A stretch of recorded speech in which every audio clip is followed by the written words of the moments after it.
Mujizat Nabi SAW yang sifatnya kelihatan di depan mata. Seperti kasus Nabi Musa melempar tongkatnya dan seterusnya. Itu akan kita dengarkan banyak hubungan dengan mujizat Nabi SAW yang serupa atau bahkan lebih hebat daripada itu.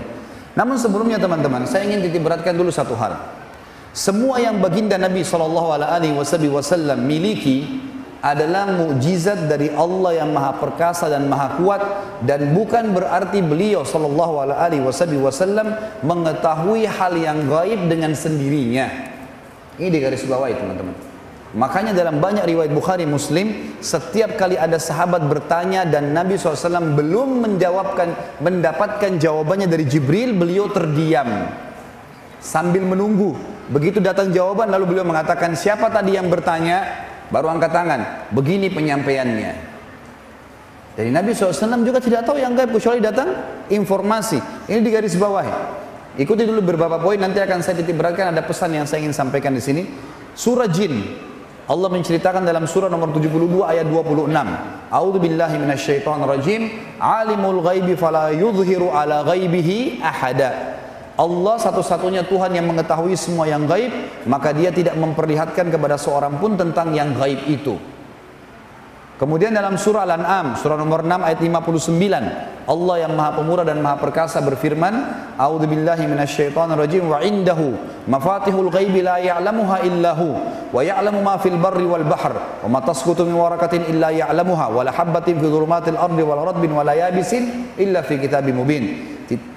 Dan pada sisi Allah lah kunci-kunci semua yang gaib. Tidak ada yang mengetahuinya kecuali dia sendiri. Dan dia mengetahui apa yang di daratan dan di lautan.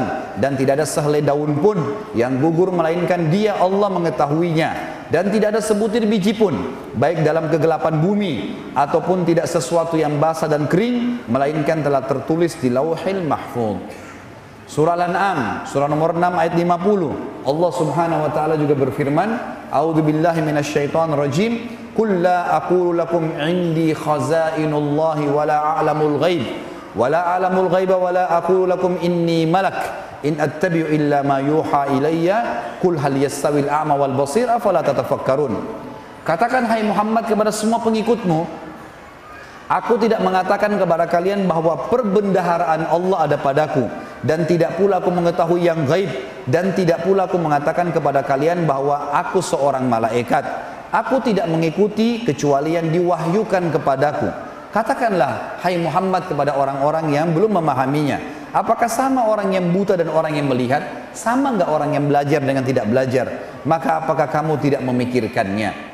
Berarti di sini ada sabda Nabi, ada perkataan Allah, wala a'lamul ghaib. Saya pun tidak mengetahui yang gaib kecuali wahyu yang didatangkan. Kemudian surah Al-A'raf, surah nomor 7 ayat 188. A'udzu billahi minasyaitonir rajim. Qul la amliku li nafsi naf'an wala darran illa ma syaa Allah.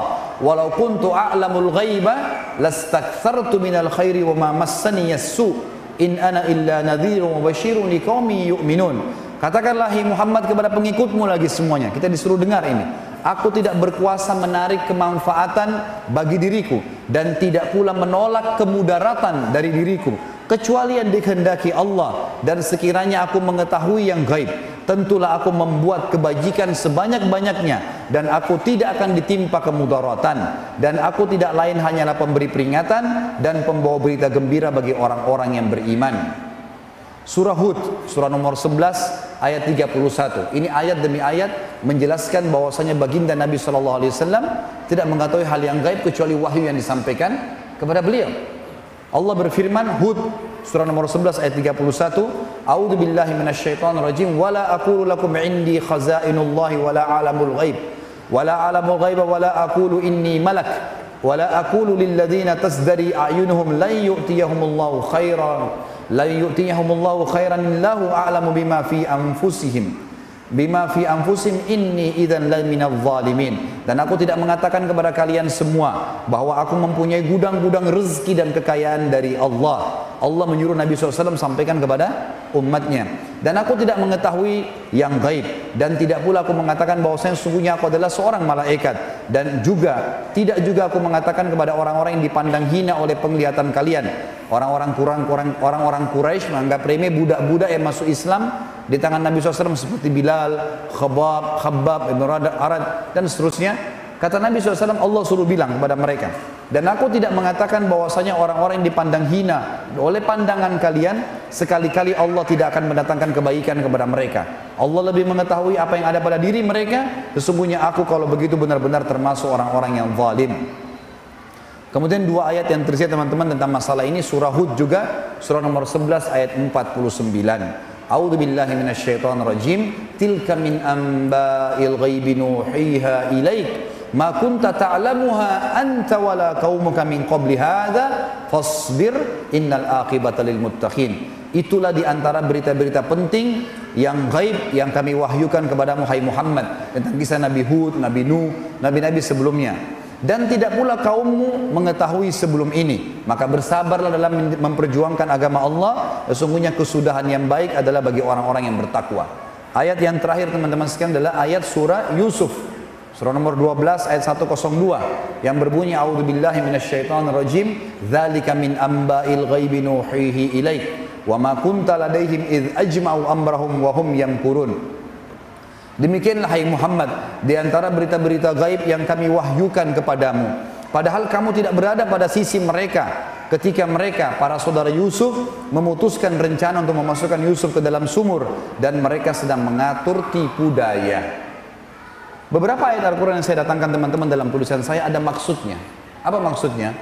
Jelas jika Nabi SAW saja tidak tahu hal-hal gaib, maka selain beliau SAW lebih pantas untuk tidak tahu.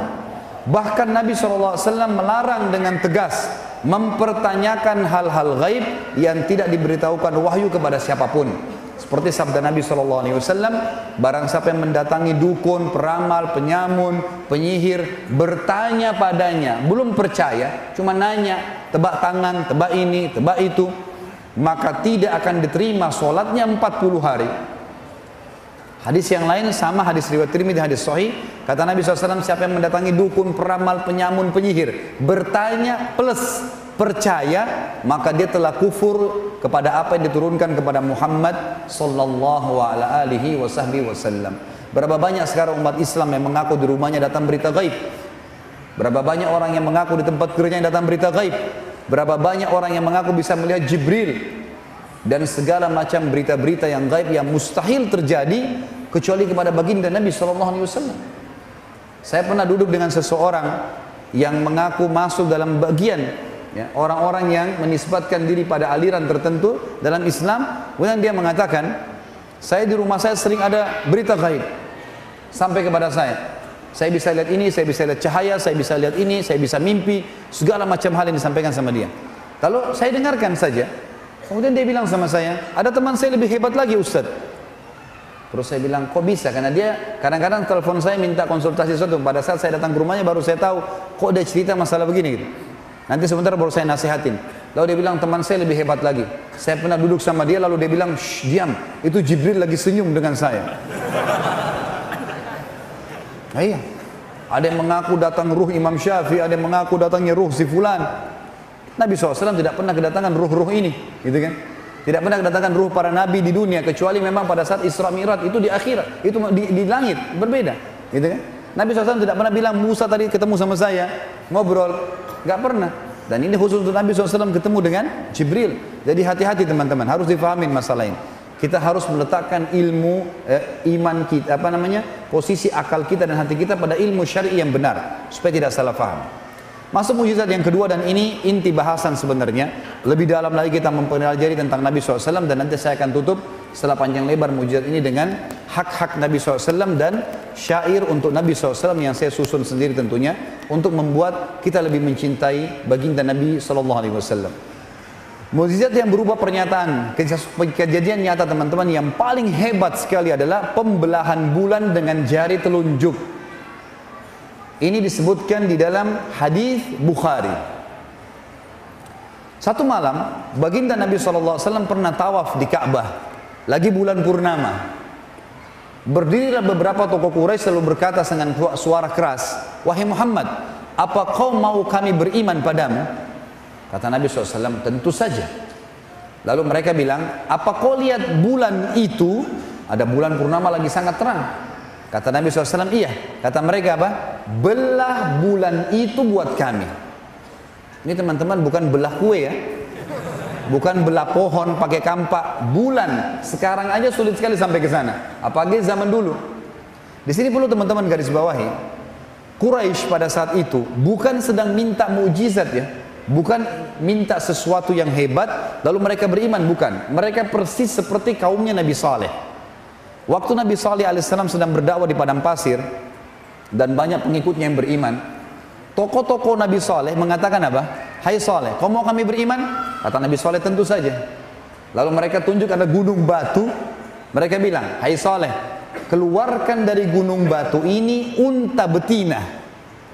Bukan keluarkan pasir, batu kecil, keluarkan unta betina. Tidak cukup hai Saleh. Unta betina itu harus bisa memberikan susu satu negeri. Mustahil, nggak mungkin. Tujuannya mereka ingin mempermalukan para nabi Allah. Mereka kaget pada saat Nabi Saleh mengatakan apa? "Hai kaumku, kalau saya minta kepada Allah, Tuhanku dan Tuhan kalian, apa yang kalian minta? Keluar unta dari gunung itu, kalian akan beriman?" Kata mereka, "Tentu saja. Kalau dari gunung itu keluar unta, pasti kami beriman." Depan mata mereka Nabi Saleh berdoa, "Ya Allah, tunjukkan keajaibanmu ya, dan kemahamurahanmu, keluarkan unta." Keluar betul unta teman-teman, unta betina. Dan unta betina ini subhanallah, kaum Nabi Saleh cuma mengeluarkan wadah nampan saja ya. Itu di depan rumah, untanya tidak pakai diperah, isi tempat susu mereka masing-masing semuanya. Syaratnya hanya tidak boleh diganggu. Akhirnya makin banyak orang yang beriman. Ternyata orang-orang kafir ini membunuh unta Nabi Saleh. Dalam Al-Quran, fa'akarun nakah, mereka membunuh unta betina itu. Ada kisah sendiri tentunya. Tapi kita kembali kepada Nabi SAW. Orang Quraisy di sini minta belah bulan bukan karena mau beriman ya, mau mempermalukan Nabi SAW supaya Nabi berhenti berdakwah. Mereka kaget teman-teman untuk Nabi SAW mengatakan apa? "Hai Quraisy, kalau saya minta kepada Allah, Tuhanku dan Tuhan kalian, agar bulan itu terbelah seperti kalian minta, apa kalian akan beriman?" Bahasanya jelas. Kata Quraisy, "Kalau kau bisa belah bulan itu, kami akan beriman." Maka di hadapan mereka teman-teman, hadis Bukhari Muslim, sahabat Nabi yang mulia Abdullah bin Mas'ud radhiyallahu anhu mengatakan, "Kami telah menyaksikan bulan di Mekah terbelah menjadi dua bahagian. Sebelum hijrah Nabi SAW ke Madinah, sebelah bulan berada di sisi gunung Abi Kubais dan sebelah lagi berada di sisi As-Suwaida, gunung As-Suwaida." Teman-teman sekalian, riwayat lain Bukhari menjelaskan Nabi SAW menggaris bulan dengan telunjuk beliau sehingga bulan tersebut terbelah menjadi dua. Dan untuk memastikan terbelah dua, ada dua gunung besar di Mekah, As-Suwaida dengan Abi Kubais. Setengah di sini, setengah di sini. Dan mereka menyaksikan semua itu. Kira-kira teman-teman, apakah Quraisy beriman? Jawabannya mereka bilang apa? "Sungguh sihirnya Muhammad tambah hebat." Itu perkataan. Tadi mereka bilang mau beriman tuh. Enggak. Lalu mereka bilang, untuk membuktikan kalau ini sihir, ada beberapa orang-orang Quraisy yang lagi di luar kota Mekah, lagi di Yaman, rihlatas syita'i was saif. Perjalanan musim dingin dan musim panas, itu Yaman dan negeri Syam. Mereka akan kembali beberapa waktu lagi. Tanya mereka, kalau mereka juga lihat bulan terbelah, berarti Muhammad benar. Kalau cuma orang Mekah yang lihat berarti sihir. Subhanallah, mereka tunggu beberapa hari kemudian, datang semua orang-orang Quraisy, mereka tanya, "Hai Quraisy." Orang-orang Quraisy Mekah tanya Quraisy yang datang, "Apakah kalian melihat bulan terbelah berapa waktu yang lalu?" Semuanya mengatakan, "Iya, kami melihatnya." Dan sampai sekarang teman-teman kalau ketik di Google, bisa sebentar diketik di Google, ketik ya foto bulan terbelah. Ada, saya pernah di laptop saya ada, saya simpan. Di satelit diambil foto bulan, ternyata bulan itu teman-teman ada bukti retakan di tengah-tengahnya mengelilingi bulan. Dan para ilmuwan mengatakan ini pernah terjadi 1000 tahun sekian yang lalu, entah kapan bulan terbelah. Dan bukan mustahil bulan akan terbelah satu waktu lagi. Dan kita sudah punya buktinya dalam surah Al-Qamar. Surah nomor 54. Al-Qamar artinya bulan. Allah ceritakan di 3 ayat pertama. Al-Qamar surah nomor 54 ayat 1 sampai ayat 3. A'udzu billahi minasyaitonir rajim. Iqtarabatis sa'atu wa insyaqqal qamar. Sungguh telah dekat hari kiamat itu dan benar-benar bulan terbelah. Kata Allah. Ayat keduanya, wa iyyaru ayatan yu'ridu wa yaqulu sihrun mustamir. Tapi sayangnya orang-orang Quraisy itu pada saat sudah lihat tanda-tanda kebesaran Tuhannya masih saja memalingkan diri dan mereka mengatakan ini sihir yang terus-menerus ditunjukkan oleh Muhammad sallallahu alaihi wasallam. Ayat ketiga, wa kadzdzabu, lalu mereka mendustakan itu. Wattaba'u ahwa'ahum, lalu mereka mengikuti hawa nafsu mereka. Wa kullu amrin mustaqir, dan setiap perkara akan ada pertanggungjawabannya. Ini mukjizat yang pertama, pembelahan bulan. Yang kedua, tulisan saya tentu dalam buku saya tulis kuasa Nabi SAW terhadap awan. Ini hadis Bukhari. Suatu hari Nabi SAW sedang khutbah Jumat. Anas bin Malik, pembantu Nabi SAW radhiyallahu anhu, meriwayatkan masalah ini. Nabi SAW lagi khutbah Jumat, baru selesai Bilal azan, dan baru Nabi SAW mulai dengan tahmid, puji Allah. Ada satu sahabat dari luar masjid teriak-teriak, "Ya Rasulullah, Ya Rasulullah," dengan suara keras. Orang semua heran. Hari Jumat kita tahu kalau khatib dari mimbar semuanya orang hening, gitu kan? Orang balik ke arah sana semua. Ini ada apa ini? Orang ini kenapa teriak-teriak? Waktu dia masuk pintu masjid, Nabi SAW tanya, "Malak, ada apa dengan kamu?" Dia bilang, "Ya Rasulullah, jalan-jalan kami pecah semuanya, retak. Tanah-tanah jalan semuanya retak. Pohon-pohon kami mati. Gembalaan kami pun banyak yang mati. Kami pun akan mati sebentar lagi karena kering, musim kemarau. Nggak ada hujan. Mumpung Anda di atas mimbar, berdoalah kepada Allah agar Allah turunkan hujan." Rupanya orang ini punya hajat penting. Memang dia kejar waktu Nabi SAW lagi di atas mimbar. Maka kata Anas bin Malik, kami pun menyaksikan Nabi SAW mengangkat tangannya ke langit sambil mengatakan 2 kali, "Allahumma agithna, Allahumma agithna." Ya Allah, turunkan hujan buat kami, turunkan hujan buat kami. Kata Anas bin Malik, demi Allah, waktu Nabi SAW mengucapkan doa itu, saya mengangkat mata saya ke langit. Waktu itu kebetulan masjid Nabi tidak ada atapnya, terbuka. Maka saya melihat langit seperti kaca, nggak ada awan sedikit pun. Tentu kalau tidak ada awan nggak mungkin hujan ya. Maka yang terjadi, kata Anas bin Malik, belum selesai khutbah Nabi SAW kecuali Madinah sudah gelap, penuh dengan awan-awan, dan turun hujan lebat sampai membasah kuyupkan seluruh Madinah, termasuk Nabi SAW basah kuyup dengan jenggot beliau SAW. Lalu kami tidak melihat matahari sepekan. Seminggu nggak ada matahari, hujan terus, gitu kan. Jumat depannya Nabi SAW naik mimbar mau khutbah lagi. Datang lagi orang yang minggu lalu. "Ya Rasulullah, Ya Rasulullah, kenapa kamu? Rusak jalan-jalan kami. Hewan-hewan kami mati. Kami pun bisa mati. Banjir. Minta kepada Allah agar hujan diberhentikan." Seminggu non-stop. Maka Nabi SAW mengucapkan dalam hadis Bukhari ini yang dengan doa yang masyhur, "Allahumma hawalaina wala alaina." Ya Allah, jadikan hujan ini baik buat kami, jangan masalah buat kami. "Allahumma alal aqami wadh-dhirabi wa butuni awdiyatin wa manabi'is syajar." Ya Allah, berikanlah air ini seperti tempat yang baik untuk tanah, diserap oleh tanah, untuk tumbuh-tumbuhan dan untuk hewan-hewan, gitu kan? Semuanya jadi baik.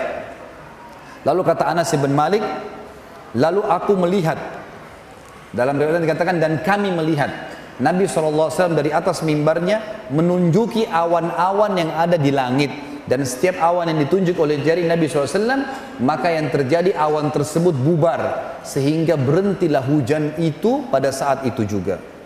Maka yang tadi saya tulis teman-teman dalam hadis Bukhari ini judulnya kuasa Nabi SAW terhadap awan. Dan perlu antum tahu, belum pernah ada nabi-nabi sebelum beliau yang bisa melakukan ini. Membelah bulan dengan jari, memberhentikan hujan dengan jari. Ini kehebatan luar biasa. Kalau Nabi Musa bisa belah laut merah dengan tongkat, ini pakai jari. Ya. Kuasa besar, luar biasa. Kalau Nabi Nuh alaihissalam harus berdoa kepada Allah supaya banjir besar datang, Nabi SAW cuma berdoa dan tunjuk. Tinggal datangkan atau berhentikan hujan itu dengan kuasa Allah tentunya. Ini sebuah mujizat yang luar biasa. Yang ketiga teman-teman, kuasa Nabi SAW terhadap hewan. Hadis ini diriwayatkan Imam Ahmad tentunya, dan masih ada ulama yang membicarakan tentang hadis ini, tapi dihasankan oleh sebagian yang lainnya. Kisah yang diriwayatkan oleh Jabir radhiyallahu anhu, pada saat kami pulang dalam satu perjalanan bersama Nabi SAW, kemudian kami masuk di pintu gerbang Madinah, kami menemukan suku Najjar.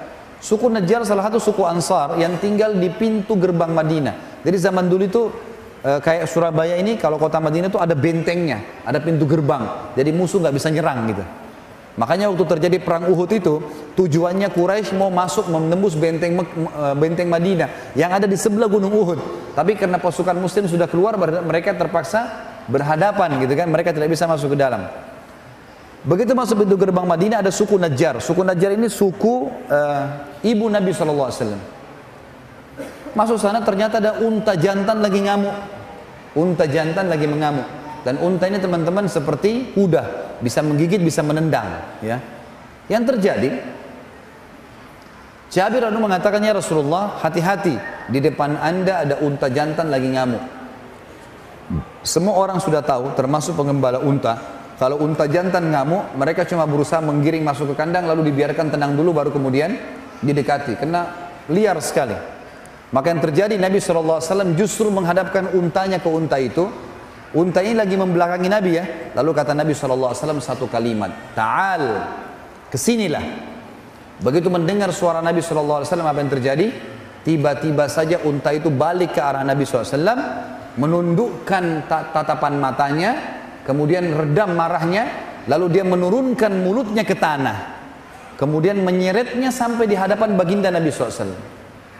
Dengan tidak marah lagi, diturunkan. Ini bentuk penghinaan. Dia bukan cuma jalan tenang, tapi dia turun sambil menyeret mulutnya di tanah sampai di hadapan Nabi SAW. Lalu kata Nabi SAW, mana tali kekangannya?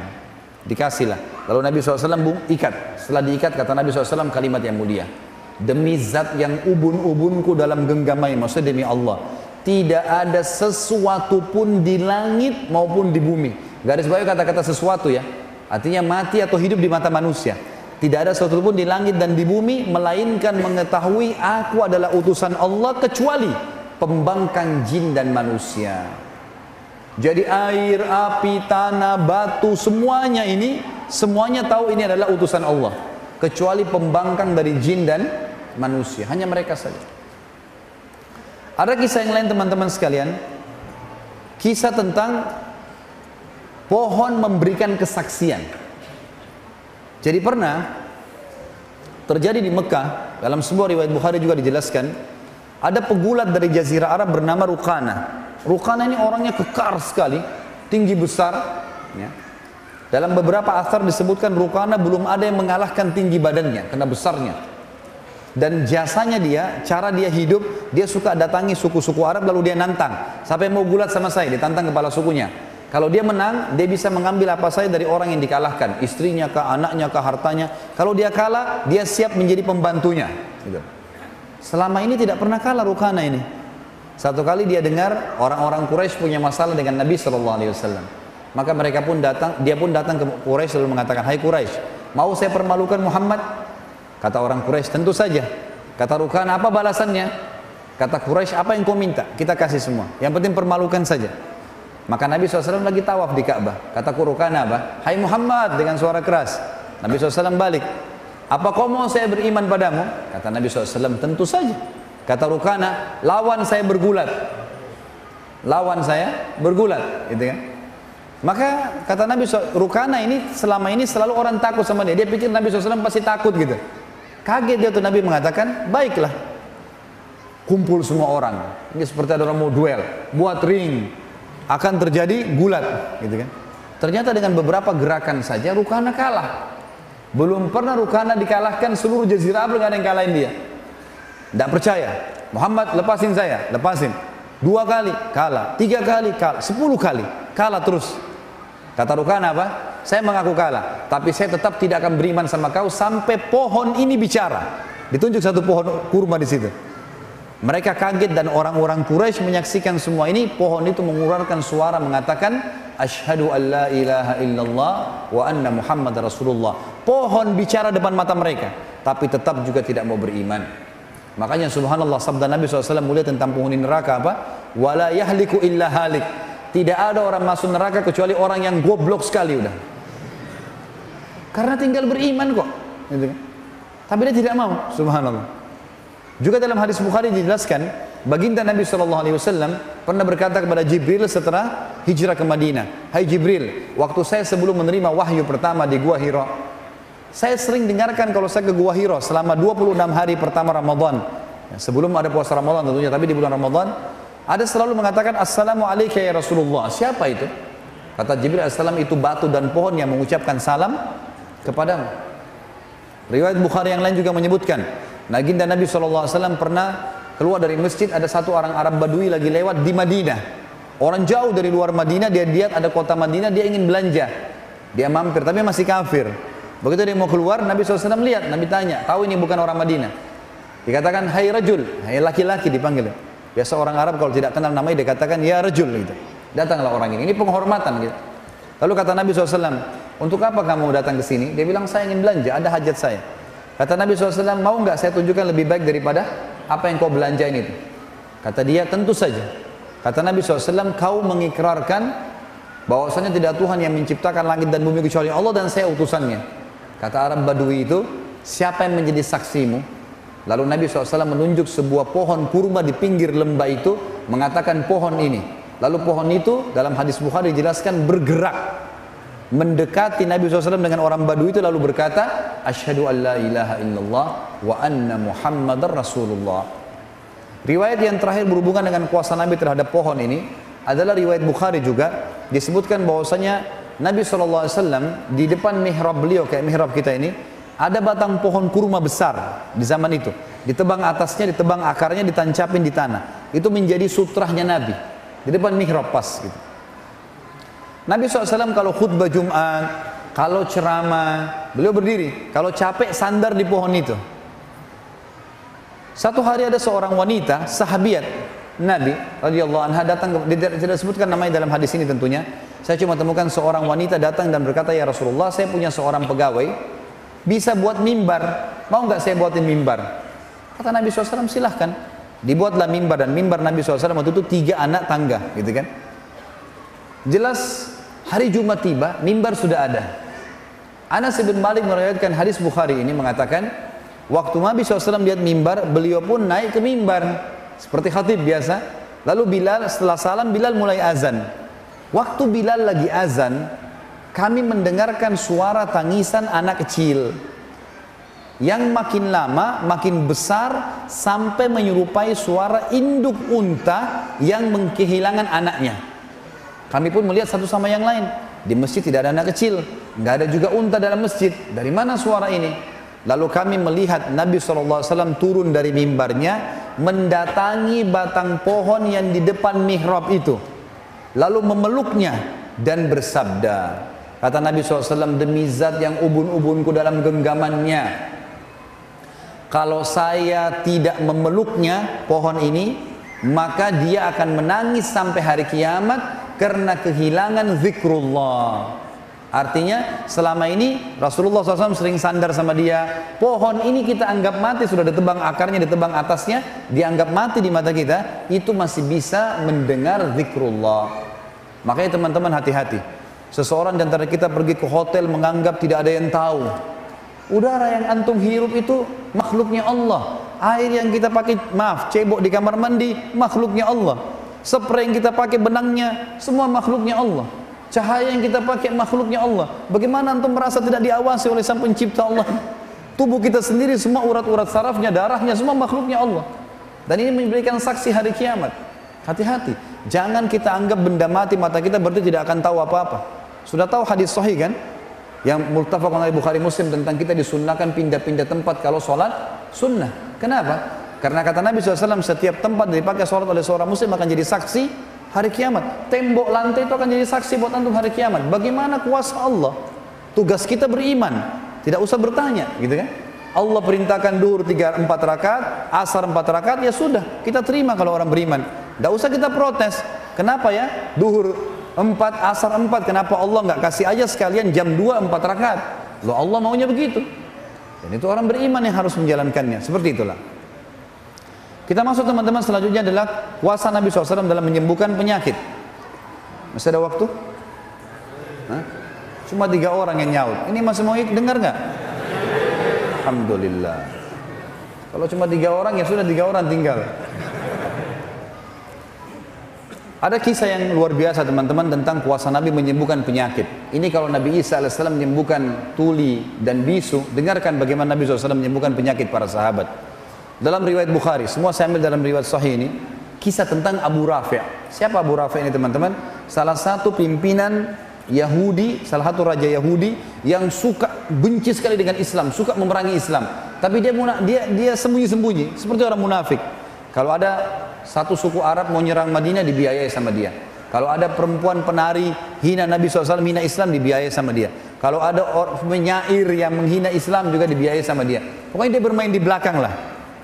Nabi SAW berkata setelah habis sholat subuh, lalu berkata, siapa yang menyelesaikan urusannya Abu Rafi'? Ini bahasa santun ya. Maksudnya siapa yang bisa bunuh dia itu? Ini orang buat masalah nih. Sedikit-sedikit ada pasukan nyerang, yang biaya Abu Rafi'. Sedikit ada wanita menghina Islam, Abu Rafi' di belakangnya. Penyair, Abu Rafi', semua Abu Rafi' di belakangnya. Nabi SAW bilang, siapa yang bisa bunuh ini? Seorang sahabat Nabi bernama Abdullah bin Abi Atiq radhiyallahu anhu, sahabat Nabi yang mulia. Ibnu Hajar menyebutkan dalam Fathul Bari, Sahih Bukhari, beliau mengatakan, Abdullah bin Abi Atiq radhiyallahu anhu ini punya pandangan mata yang rabun. Zaman dulu nggak ada kacamata kan? Jadi mungkin punya minus gitu. Jadi agak rabun matanya. Dia mengatakan, saya Rasulullah, saya akan menyelesaikan urusannya. Kata Nabi SAW, baiklah, pergi bawa beberapa temanmu. Abdullah bin Atiq mengajak beberapa temannya, tidak disebutkan jumlahnya, mereka pergi. Tiba di benteng Abu Rafi' malam hari. Kebetulan Abdullah melihat bentengnya ini dijaga oleh beberapa orang dan cuma satu pintu. Dan ini penjaga benteng menghafal mukanya orang yang dalam benteng. Jadi nggak bisa orang asing masuk. Malam sudah ditutup. Maka teman-teman Abdullah mengatakan, kami mau istirahat dulu, hai Abdullah. Izinkan? Izinkan, silakan istirahat di seberang benteng gitu. Abdullah bilang, saya mau lihat dulu, siapa tahu ada jalan untuk masuk. Subhanallah, waktu teman-teman Abdullah pada ketiduran, tiba-tiba saja pintu gerbang benteng dibuka, keluar dari benteng perempuan, anak-anak bawa obor, ribut, suara gemuruh. Ternyata terdengar karena mereka menggunakan bahasa Arab juga waktu itu, orang-orang Yahudi, karena mereka tinggal di Jazirah Arab. Maka mereka Abu Rafi', si Abdullah dengar, mereka bilang, untanya raja kami Abu Rafi' sedang hilang, carilah. Jadi banyak untanya hilang, dicari sama masyarakatnya, mereka keluar semua. Abdullah melihat ini kesempatan. Kalau dia bangunkan temannya lama lagi, dia jalan sendiri. Dia bilang, saya pun menyelip di antara orang-orang yang masuk sampai akhirnya saya masuk ke dalam benteng. Begitu masuk dalam benteng, dia bilang, saya sembunyi di kandang keledai. Ada kandang keledai, dan keledai ini hewan teman-teman sekalian. Kalau dia mau ngomong, dia bersuara, kalau tidak, dia tidak bersuara. Walaupun ada bom di sebelahnya. Jadi keledai agak berbeda gitu. Dia sembunyi di sebelah keledai ini tidak mau teriak, tidak mau suara kalau dia merasa tidak perlu gitu. Kalau dia bersuara juga buruk. Kata Allah, inna angkaral aswati la sautul hamir, gitu kan. Suara yang paling buruk suaranya keledai. Kata Abdullah, saya sembunyi di kandang keledai. Sampai orang semua sudah masuk, penjaga benteng sudah merasa aman, dia mencantolkan pintu gerbang, lalu mereka pun pergi tidur. Setelah aman, saya pun membuka pintu gerbang, kemudian saya cantolkan dengan batu supaya saya bisa lari. Lalu saya mulai mencari di mana rumahnya Abu Rafi'. Saya melihat ada 2 lantai, ada ruangan 2 lantai. Lantai yang di atas ini ada kayak ada penerang, ada lampu. Zaman dulu orang pakai sumbu gitu kan. Lalu kemudian terdengar di sana suara orang-orang mengatakan Abu Rafi', Abu Rafi'. Maka saya tahu itu adalah rumahnya Abu Rafi'. Di sebelah rumah Abu Rafi' ada rumah-rumah juga pakai pintu dan ada cantolan-cantolannya. Kayak sekarang kita zaman dulu itu ditaruh terus digembok dari luar gitu kan. Dia bilang begitu sudah dipadamkan lampu sumbunya, semua orang sudah masuk ke rumah-rumah di sebelah. Saya pun naik ke lantai 2 lalu saya menutup semua pintu-pintu itu. Lalu kemudian saya buka pintunya rumahnya Abu Rafi', lalu saya mengatakan, Abu Rafi'. Abu Rafi' ini hafal suara teman-temannya dan sudah gelap. Kata Abu Rafi', siapa itu? Abdullah bilang, begitu saya dengar suara mengatakan dari satu arah, siapa itu? Saya ke sana, saya tebaskan pedang saya, kemudian saya lari keluar. Karena matanya agak gelap dan gelap juga ruangan. Saya ingin melihat cahaya langit yang masih ada di malam hari gitu kan. Ternyata waktu saya tiba di pintu rumah Abu Rafi' belum mati. Dia berteriak kesakitan gitu kan. Maka saya pun mengatakan, mengubah suara saya lagi. Lalu saya mengatakan, ada apa wahai Abu Rafi'? Abu Rafi' bilang, ada orang yang berusaha bunuh saya. Kata Abdullah, begitu saya dengar suara di arah suaranya dia, saya mengejar lalu saya tebas lagi dengan pedang. Kembali lagi ke pintu, ternyata Abu Rafi belum mati. Kata Abdullah, saya mengubah suara saya ketiga kalinya. Ada apa wahai Abu Rafi dengan suara yang berbeda, gitu kan? Baru Abu Rafi dengan dalam kesadikan, ada orang mau bunuh saya. Kata Abdullah, saya pun mendatanginya, lalu saya pastikan pedang saya tancapkan ke dadanya sampai tulang belakangnya bunyi. Mati, kemudian dia bilang saya tinggalkan. Kemudian saya turun, karena buru-buru, ini sudah ribut di sekitar rumahnya Abu Rafi ini. Dia bilang saya buru-buru turun dari anak tangga, karena buru-buru, akhirnya saya tidak menghitung lagi anak tangga, saya jatuh, tulang kering saya patah. Tulang kering kaki kanannya patah. Radhiyallahu anhu. Beliau mengatakan saya cabut imamah saya, lalu saya ikat kaki saya, kemudian saya berjalan dengan satu kaki keluar sampai menyeberang ke tempat teman-teman saya.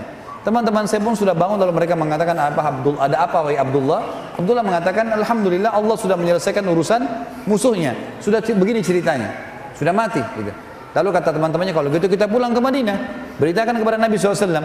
Kata Abdullah, sebentar, saya tidak mau pulang sampai saya pastikan Abu Rafi mati. Kalau kalian mau pulang, pulang aja dulu. Teman-temannya lalu pulang ke Madinah. Abdullah nunggu sampai pagi hari, terbit matahari, habis subuh lah. Biasanya tradisi orang Yahudi kalau ada pimpinan mereka mati, mereka naik ke menara-menara benteng, lalu mereka menyampaikan kalau si fulan mati. Pagi-pagi terdengar suara dengan diteriak-teriakin, Abu Rafi mati terbunuh semalam. Barulah Abdullah mengatakan saya tenang, dia pulang ke Madinah. Tiba di Madinah diberitakan kepada Nabi SAW, lalu Nabi mengatakan alhamdulillah dan semoga Allah membalas kalian dengan kebaikan. Tapi Abdullah bilang, ya Rasulullah, tapi kaki saya patah. Nih tulang keringnya patah, nggak bisa jalan. Kata Nabi SAW, ubsud rijlak, luruskan kakimu ke arah saya. Diluruskan, lalu Nabi SAW meludahi lukanya ya Abdullah. Kata Abdullah, waktu Nabi SAW meludahinya, tiba-tiba saya bisa loncat dan bisa berlari. Tapi teman-teman, ini ludahnya siapa? Jawab dulu. Nabi SAW. Jangan pulang dari sini mengaku ludahnya bisa seperti Nabi SAW. Ini mukjizat, ya. Jangan salah faham ini.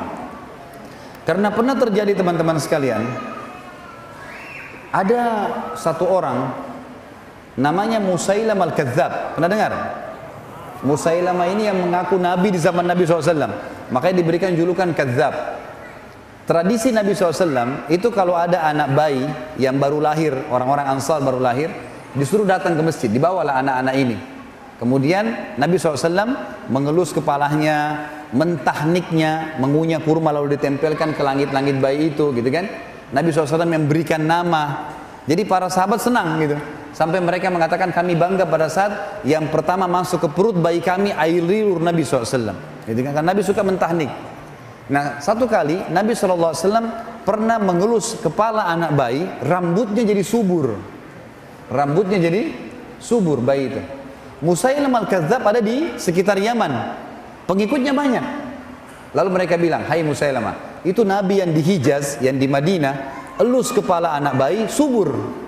Ini ada anak kami, rambutnya sudah subur. Coba elus, siapa tahu bisa lebih subur. Tiba-tiba waktu Musailamah al-Kadzab mengelus rambutnya bayi itu, gugur rambutnya. Dan bayi itu gundul sampai dia tua, keturunannya semuanya gundul.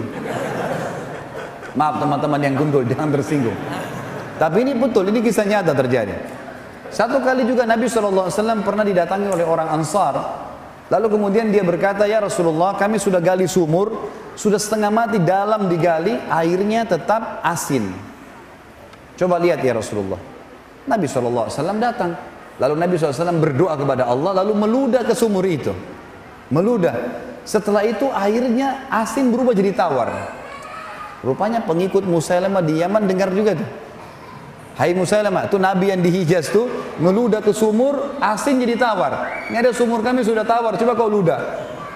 Musailamah datang, lalu dia mantra-mantrain, dia ucap-ucapin macam-macam mantranya dia, kemudian dia meludah, berubah. Dalam hadis Bukhari dikatakan air sumur itu yang tadinya tawar menjadi lebih busuk daripada bau bangkai. Jadi jangan coba-coba. Nah, ini mukjizat Nabi SAW. Riwayat Bukhari yang lain tentang pengobatan Nabi SAW adalah masalah matanya Abu Qatadah radhiyallahu anhu. Abu Qatadah sahabat Nabi yang sangat tampan, gagah. Dalam peperangan teman-teman ada anak panah lepas dari arah musuh, kena matanya, bola mata kanannya kena, karena kerasnya kena itu dan beratnya anak panah sampai membuat mata Abu Qatadah jatuh. Dalam hadis Bukhari dikatakan ini, matanya itu gelantung. Waktu sahabat-sahabat lihat, para sahabat mengatakan, wahai Abu Qatadah, kami potong aja matamu. Nggak ada solusi lain. Di zaman sekarang saja kedokteran canggih, bagaimana caranya mau dijahit nih? Sudah keluar bola matanya. Kata dia, sebentar, coba bawa saya ke Rasulullah sallallahu alaihi wasallam. Bawa saya ke sana. Pergilah ke sana. Subhanallah, dari jauh Nabi begitu lihat Abu Qatadah, Nabi senyum. Dan ini kecerdasan Abu Qatadah. Kita lihat nanti dalam banyak kisah teman-teman, sahabat-sahabat yang cerdas waktu Nabi masih hidup, mereka langsung datang ke Nabi minta solusi. Maka mau solusi Nabi mukjizat, gitu kan? Datanglah ke sana, Nabi SAW senyum. Sahabat heran, Abu Qatadah matanya berdarah-darah, Nabi senyum. Langsung Nabi mengatakan, wahai Abu Qatadah, kalau kau mau, Nabi sudah tahu maksudnya apa. Kalau kau mau saya doakan kepada Allah matamu sembuh, bisa, matamu sembuh, tapi tidak ada jaminan surga. Kalau kau bersabar, matamu nggak ada, dipotong aja, maka pasti kau masuk surga. Karena matamu ini jatuh di jalan Allah nih. Abu Qatadah bingung. Pilih salah satunya, sembuh mata tapi tidak ada jaminan surga, atau tanpa mata dapat jaminan surga. Abu Qatadah setelah perang mau nikah, matanya satu nggak ada, jadi jelek. Apa kata Abu Qatadah dalam hadis Bukhari? Ya Rasulullah, doalah kepada Allah agar mata saya disembuhkan dan saya minta surga. Dua-duanya. Maka dalam hadis ini dikatakan Nabi SAW pun tersenyum lalu ditarik anak panah itu, lalu Nabi SAW masukkan dengan tangan beliau yang mulia dan didoakan. Begitu dicabut, ada dua riwayat Bukhari. Yang pertama, sahabat-sahabat di situ mengatakan, waktu Nabi SAW mencabutnya, kami tidak bisa membedakan mana mata Abu Qatadah yang rusak tadi. Bukan cuma sekedar masuk dan utuh, darahnya semua hilang, seperti bersih dua-duanya. Abu Qatadah juga mengatakan dalam riwayat yang kedua, pada saat Nabi SAW menarik telapak tangannya, maka saya tidak bisa membedakan mana mata saya yang rusak dan yang bagus. Dua-duanya terang. Ini kuasa Nabi SAW dalam menyembuhkan penyakit. Kira-kira lebih hebat ini atau lebih hebat orang tuli disembuhkan? Nabi Isa AS hebat, tapi jangan lupa Nabi SAW juga punya mukjizat. Ini banyak tidak diketahui oleh kaum muslimin. Kemudian teman-teman sekalian, kita pindah kepada kuasa Nabi SAW terhadap air. Tinggal beberapa poin ya. Ini teman-teman sekalian pernah terjadi dalam hadis Bukhari di Hudaybiyah. Hudaybiyah sebuah wilayah sekitar 80 km dari Mekah. Kalau teman-teman sekarang lagi umrah atau haji, bisa minta kepada travelnya, tolong mampirin kami di wilayah Hudaybiyah. Hudaybiyah itu kebanyakan padang pasir teman-teman, dan di situ banyak peternakan unta. Jadi ke Hudaybiyah itu biasanya orang untuk beli susu unta dan untuk melihat daging unta di situ ya. Kadang-kadang orang membeli dagingnya kalau mereka habis sembelih dan seterusnya. Ringkas cerita seperti itulah. Hudaybiyah ini tepat di perbatasan wilayah haram. Jadi kalau masuk Hudaybiyah berarti keluar dari wilayah haram. Nabi SAW pernah mau umroh pada saat itu 1.400 orang ditahan oleh Quraisy, nggak bisa, gitu kan? Maka terjadilah kesepakatan Hudaybiyah. Ringkas cerita. Waktu itu mereka kehabisan air, 1.400 orang kehabisan air. Kata Jabir radhiyallahu anhu, kami membawakan seember air untuk Nabi SAW untuk wudu. Nabi sudah mau pulang ke Madinah, kehabisan air, sudah nggak ada air, tapi Nabi nggak tahu. Dibawalah air untuk wudu, lalu semua sahabat 1.399 berkumpul. Nabi SAW tanya, kenapa kalian kumpul di sini? Kata mereka, kata Jabir radhiyallahu anhu, ya Rasulullah, kami kehabisan air, nggak ada air. Jangankan untuk wudu, untuk minum nggak ada, habis. Di sekitar sini nggak ada air. Air terakhir tinggal di ember anda ini. Anda selesai pakai, kami akan berebut. Maka kata Jabir radhiyallahu anhu, ini saksi bahasan teman-teman, mukjizat yang luar biasa. Maka kata dia, kami menyaksikan baginda Nabi SAW meletakkan telapak tangannya ke dalam ember dan tangannya mengeluarkan air, ya, non-stop sampai kami semuanya minum.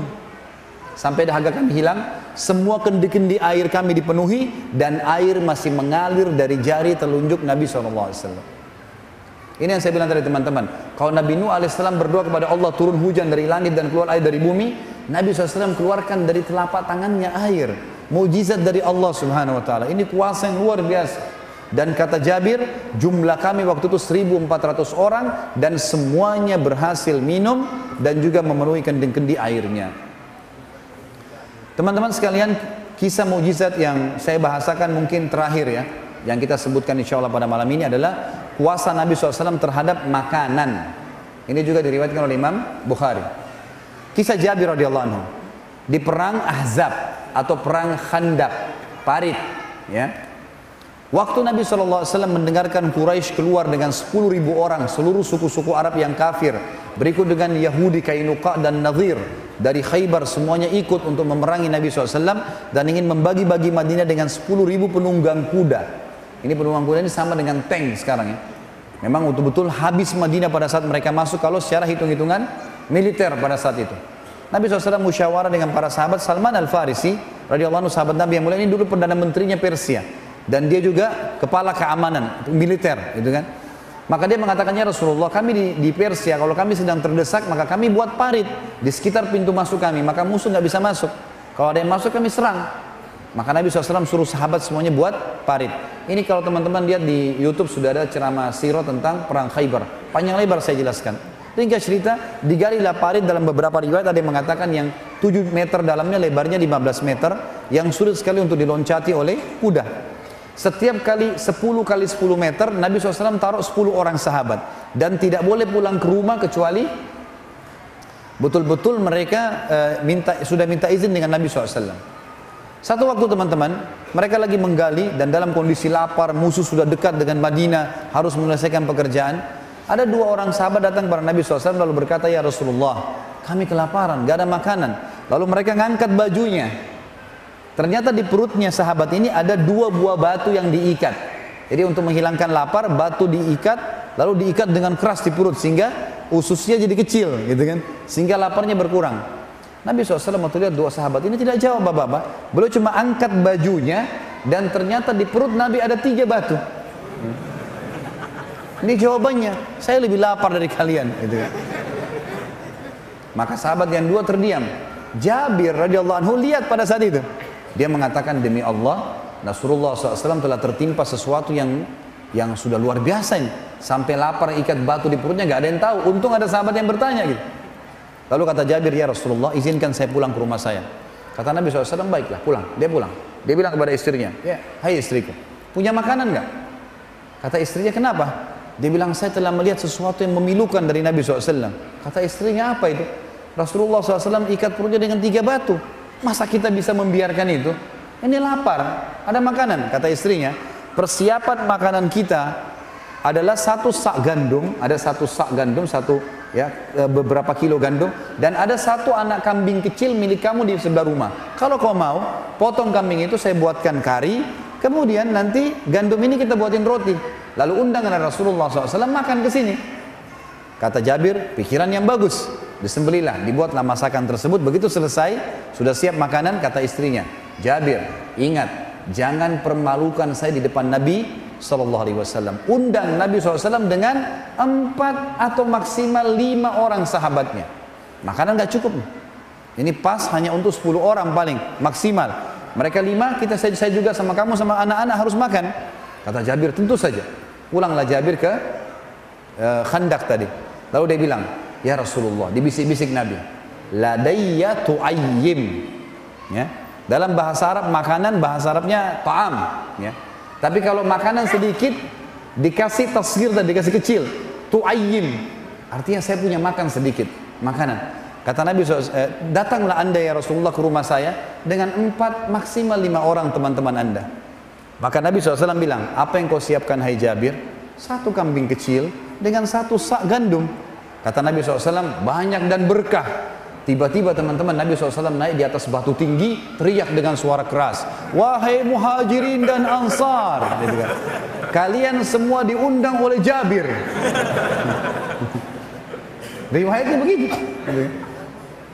Lalu Jabir mengatakan, ya Rasulullah, muhajirin dan ansar. Kata Nabi SAW, iya, pulanglah dan jangan sentuh makanan itu.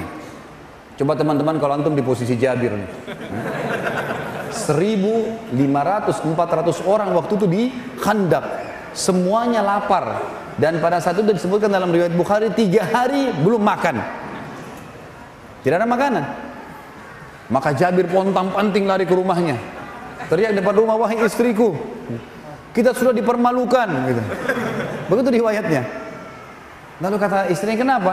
Rasulullah SAW undang muhajirin dan ansar. Kata istrinya, kan saya sudah bilang jangan permalukan. Bukan perilaku saya, Nabi yang bilang. Maka istrinya cerdas nih. Ini subhanallah, iman kalau dalam hati ada, lain jawabannya. Maka dia mengatakan, sebentar, ada pesannya nggak Rasulullah SAW? Kata Jabir, ada. Jangan sentuh makanan, jangan sentuh sampai beliau datang. Tunggu, gitu ya. Baik, datanglah Nabi SAW dengan 1.400 orang. 1.400 orang datang. Rame, rumahnya Jabir 4x3. Rumahnya kecil, disebutkan itu 4x3, 4x4. Rumah orang dulu kalau 5x5 itu sudah luar biasa gitu. Maka Nabi SAW masuk, tanya, mana Jabir makananmu? Ini. Lalu Nabi SAW lihat istri Jabir, ditanya, apa yang kau siapin? Gandum ya Rasulullah. Panggil Khabbaza. Khabbaza ini istilah dalam bahasa Arab teman-teman, bagi perempuan pembuat roti, dipanggil kalau mau buat 1.000 roti, 2.000 roti gitu. Panggil Khabbaza, sebanyak yang kau mampu panggil dari wanita Ansar. Kata istrinya Jabir, ya Rasulullah, 1 sak gandum, saya bisa buat. Kata Nabi, panggil Khabbaza.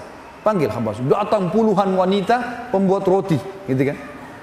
Lalu kata Nabi SAW, hai Jabir, saya akan sendokkan karinya di wadah, istrimu akan mengambil suilan gandum, taruh di piring, panggil mereka 10-10 orang. 10 orang masuk, sudah makan baru masuk 10 orang lagi. Jangan lebih. Kata Jabir, kami pun melakukan. Taruh wadah, panggil 10 orang.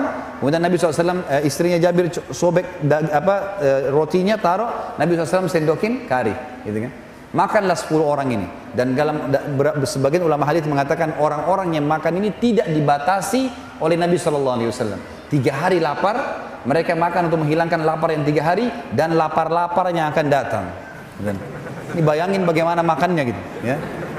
Mereka makan dengan lahap, Nabi tidak pernah batasi. Dan kata Jabir, demi Allah, setiap kali Nabi SAW menyendok karinya dan istri saya menyuil gandumnya, semua kembali utuh. Sampai 1.400 orang makan semua. Semuanya makan. Dan demi Allah, kari kami dan gandum kami tidak berkurang sedikit pun. Sampai mereka semua pulang, maka Nabi SAW berkata, wahai Jabir, masih diperintahkan, bagi-bagikan makanan ini kepada seluruh penduduk Madinah yang belum makan, karena manusia sedang ditimpa kelaparan. Sampai kata Jabir, kami bagikan kepada seluruh masyarakat Madinah, itu pun masih utuh. Nanti setelah mereka makan semua, pada saat sisa saya sama istri saya baru berkurang pada saat kami sendok. Dan ini kuasa Nabi SAW terhadap makanan. Dan banyak contoh-contoh yang lain teman-teman sekalian. Baik, saya ambil poin terakhir teman-teman sekalian.